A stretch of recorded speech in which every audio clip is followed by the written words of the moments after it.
প্রিয় দিনী ভাই এবং বোনেরা, আজকের ভিডিওটি খুবই গুরুত্বপূর্ণ। অনুরোধ করব সম্পূর্ণ ভিডিওটি ধৈর্য সহকারে একটু কষ্ট করে দেখবেন, কারণ এই বিষয়টা যদি আপনি এড়িয়ে যান, দৈনন্দিন আপনার এই বিষয়টা না জানার কারণে আপনি কঠিন বিপদের সম্মুখীন হতে পারেন, আপনার পরিবারের সদস্যরা কঠিন বিপদের সম্মুখীন হতে পারে।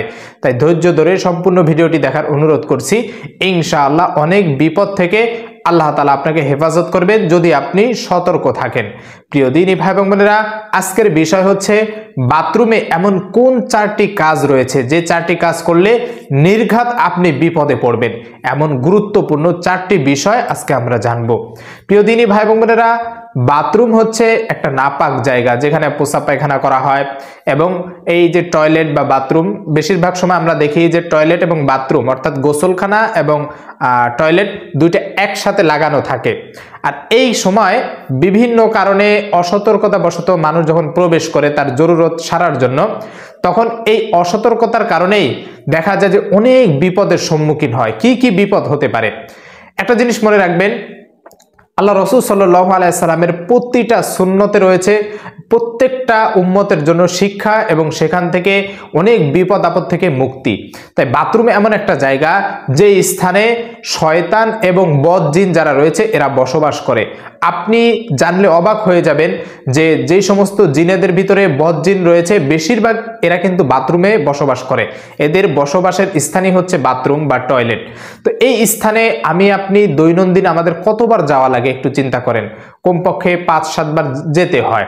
তো সেখানে যদি এমন কিছু অসতর্কতাবশত কাজ হয়ে যায় যার কারণে ওই যে জিনেরা বসবাস করে বদ জিন, সেই জিন যদি আমার ঘাড়ে চলে আসে বা আপনার ঘাড়ে চলে আসে, তাহলে সেই ক্ষেত্রে আপনার কি কি বড় ক্ষতি হতে পারে। আপনার উপরে যদি জিন বসবাস করে তাহলে সেই ক্ষেত্রে আপনার একেবারে জীবনটাই একটা জিন্দা লাশের মতো হয়ে যাবে। আপনি ভালো মন্দ বুঝার ক্ষমতা হারিয়ে ফেলবেন। আপনি অসুস্থ থাকবেন সব সময়, বিপদ একটার পর একটা আসতেই থাকবে। আপনি আপনার পরিবারের সদস্যকে চিনতে পারবেন না, আপনার জীবন যাপন আপনি মনের মতো করে কাটাতে পারবেন না। এই জন্য বাথরুমে প্রবেশের সময় এমন কিছু কাজ রয়েছে যেগুলো করা যাবে না। প্রথম কাজ হচ্ছে মনে রাখতে হবে যে আমরা মসজিদে প্রবেশ করি, কারণ সেটা হচ্ছে সব থেকে পবিত্র স্থান দুনিয়ার ভিতরে। সেটা ডান পা দিয়ে এবং দোয়া পড়ে ঢুকি। ঠিক তেমনি ভাবে বাথরুম হচ্ছে দুনিয়ার ভিতরে নিকৃষ্ট একটা জায়গার মধ্যে অন্যতম একটা জায়গা। আল্লাহ রাসূল সাল্লাল্লাহু আলাইহি ওয়াসাল্লাম নিকৃষ্ট জায়গার ভিতরে বাজার বলেছেন, এবং ঠিক তেমনি ভাবে বাথরুমে একটা নিকৃষ্ট জায়গা। এই স্থানে আপনি যখন যাবেন এই স্থানেও আপনার পা দিয়েই প্রবেশ করতে হবে, তবে সেটা বাম পা দিয়ে, কারণ এটা নিকৃষ্ট জায়গা। তো আল্লাহ রাসূল সাল্লাল্লাহু আলাইহি ওয়াসাল্লাম বলেছেন যে তোমরা এখানে ডান পা দিয়ে প্রবেশ করবে না, বাম পা দিয়ে প্রবেশ করবে। তাই আপনি ডান পা দিয়ে ভুলেও বাথরুমে প্রবেশ করবেন না, এবং ঢোকার সময় দোয়া ছাড়া কোনো সময় আপনি বাথরুমে ঢুকবেন না। আপনি এই দোয়াটা যদি আপনি পড়ে ঢোকেন তাহলে ওই সমস্ত জিন, বদ জিন এবং শয়তান যারা বাথরুমে থাকে সঙ্গে সঙ্গে সেখান থেকে চলে যায়। আপনার কোনো ক্ষতি করতে পারে না, আপনার উপর সে বসবাস বা ভর করতে পারে না। এজন্য আপনার 1 নাম্বার কাজ হচ্ছে বাথরুমে ডান পা দিয়ে প্রবেশ করবেন না, বাম পা দিয়ে প্রবেশ করবেন, এবং যখন বাথরুমে প্রবেশ করবেন তখন এই ছোট্ট দোয়াটা পড়বেন। দোয়া ছাড়া আপনি ভুলেও বাথরুমে প্রবেশ করবেন না। দোয়াটি হচ্ছে আল্লাহুম্মা ইন্নী আউযু বিকা মিনাল খুবুসি ওয়াল খাবাইস, অর্থাৎ হে আল্লাহ, আমি তোমার কাছে এই যে সমস্ত জিন বা খবিস রয়েছে এদের থেকে আশ্রয় চাইতেছি। আল্লাহ তাআলার কাছে যখন আপনি এই সাহায্য নিয়ে বাথরুমে প্রবেশ করবেন, নিঃসন্দেহে আল্লাহ তাআলার সাহায্য আপনি পাবেন, এবং এই শয়তান, বদ জিন এগুলো আপনার ক্ষতি করতে পারবে না, আপনার উপর কোনো আসর করতে পারবে না, আপনি বিপদ থেকে বাঁচতে পারবেন। আর 3 নাম্বার যে বিষয়টা হচ্ছে খালি মাথায় কখনোই আপনি বাথরুমে প্রবেশ করবেন না। আপনি যদি খালি মাথায় বাথরুমে প্রবেশ করেন তাহলে ওই যে বাথরুমের ভিতরে যে সমস্ত জিন বা শয়তান রয়েছে এগুলো আপনার মাথার উপরে ভর করবে এবং আপনার মস্তিষ্কের ভিতরে বসবাস করবে।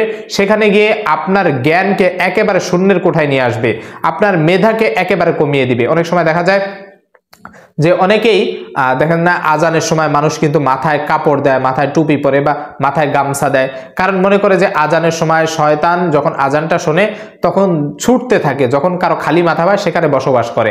এই জন্য আজানের সময় যেভাবে মানুষ মাথাটা ঢেকে রাখে, ঠিক তেমনি বাথরুমে আপনি যখন যাবেন শয়তান থেকে বাঁচার জন্য আপনি মেয়েরা হলে ওড়না মাথায় দিয়ে থাকবেন, মাথাটা ঢেকে রাখবেন। ছেলেরা হলে একটা গামছা হোক অথবা টুপি হোক, যে কোনো একটা কিছু দিয়ে মাথা ঢেকে এরপরে যাবেন, খালি মাথায় আপনি যাবেন না। এরপরে এই যে 3 নাম্বার যে বিষয়টা, এরপরে 4 নাম্বার যে কাজটা হচ্ছে বাথরুমে যাওয়ার পরে যখন গোসল করেন, আপনি গোসল করার সময় কখনোই উলঙ্গ হয়ে গোসল করবেন না। আপনি যদি উলঙ্গ হয়ে গোসল করেন আপনার উপরে নিশ্চিতভাবে শয়তান ভর করবে। এবং আপনি যখন উলঙ্গ হয়ে থাকেন, হয়তো এটা জায়েজ কিন্তু এটা অনুত্তম। রাসূল সাল্লাল্লাহু আলাইহি সাল্লাম বলেন লজ্জাশীলতার দিক থেকে আল্লাহ তাআলা সব থেকে বেশি হকদার। হয়তো 4 দেয়ালের মাঝে আপনি যখন আবদ্ধ থাকেন, গোসল করতেছেন উলঙ্গ হয়ে, দুনিয়ার কেউ দেখছে না, কিন্তু আল্লাহ তাআলা তো দেখছে। আর আল্লাহ তাআলার সামনে সব থেকে লজ্জাশীলতা প্রদর্শন করা হচ্ছে একজন ইমানদারের, এটা সঠিক পরিচয়। তা আপনি যখন উলঙ্গ না হয়ে গোসল করবেন তখন দেখবেন যে আপনার রুহানি শক্তি বেড়ে যাবে, আপনি আমল করলে আল্লাহ তাআলা কবুল করবেন। এই জিনিসটা মনে রাখবেন যে আপনি উলঙ্গ হয়ে গোসল করলে শয়তান আপনার দিকে নজর থাকে। শয়তান আপনার যে মেধা রয়েছে, মেধা শক্তিগুলো, এগুলো একবারে এমনভাবে নষ্ট করে দেয় যে আপনি আস্তে আস্তে ভালো মন্দ বোঝার ক্ষমতাগুলো হারিয়ে ফেলেন। এর জন্য বাথরুমে গিয়ে একটা গামছা হলেও পরে এরপরে গোসল করবেন, কিন্তু কখনোই খালি একবারে পুরো উলঙ্গ হয়ে গোসল করবেন না। এই যে 4টা যে কাজ, এই 4টা কাজ আপনি মনে রাখবেন, তাহলে দেখবেন যে ইনশাআল্লাহ আপনার হায়াতের ভিতরে, আপনার রিজিকের ভিতরে, সবকিছুর ভিতরে আল্লাহ তাআলা বরকত দিবেন। নবীজির সুন্নাত যখন ধারণ করে কোনো ব্যক্তি দৈনন্দিন জীবনযাপন পরিচালনা করে, আল্লাহ তাআলা সেই বান্দাকে হেদায়েত দান করেন, সেই বান্দাকে ঈমানের পথে রাখেন, সেই বান্দার হায়াত দীর্ঘ করে দেন। অর্থাৎ 60 বছর যদি বান্দার হায়াত থাকে, সে একজন যদি 100 বছরও বাঁচে, তাকে ওই 60 বছরই কেমন যেন 60 বছরে 100 বছরের কাজ সে করতে পারে, সম্পূর্ণ করতে পারে, এমনভাবে আল্লাহ তাআলা তার হায়াতের ভিতরে বরকত দিয়ে থাকেন।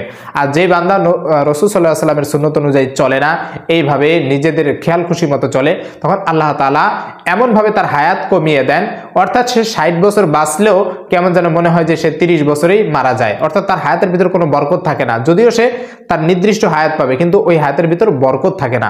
এই জন্য এই 4টি কাজ ভুলেও করবেন না। ডান পা দিয়ে প্রবেশ করবেন না, বাম পা দিয়ে প্রবেশ করবেন, দোয়া ছাড়া বাথরুমে প্রবেশ করবেন না, দোয়া পড়ে ঢুকবেন, এবং যখন বাথরুমে প্রবেশ করবেন খালি মাথায় প্রবেশ করবেন না, মাথায় যে কোনো একটা টুপি অথবা ওড়না, গামছা, যে কোনো কিছু হোক মাথায় দিয়ে প্রবেশ করবেন। 4 নাম্বার হচ্ছে বাথরুমে উলঙ্গ হয়ে কখনো গোসল করবেন না। এই 4টা কাজ যদি আপনি মেনে চলতে পারেন, ইনশাআল্লাহ অনেক কঠিন বিপদ আপদ থেকে বাঁচতে পারবেন। জিন, শয়তান, এদের বদ নজর আসর থেকে আপনি বাঁচতে পারবেন।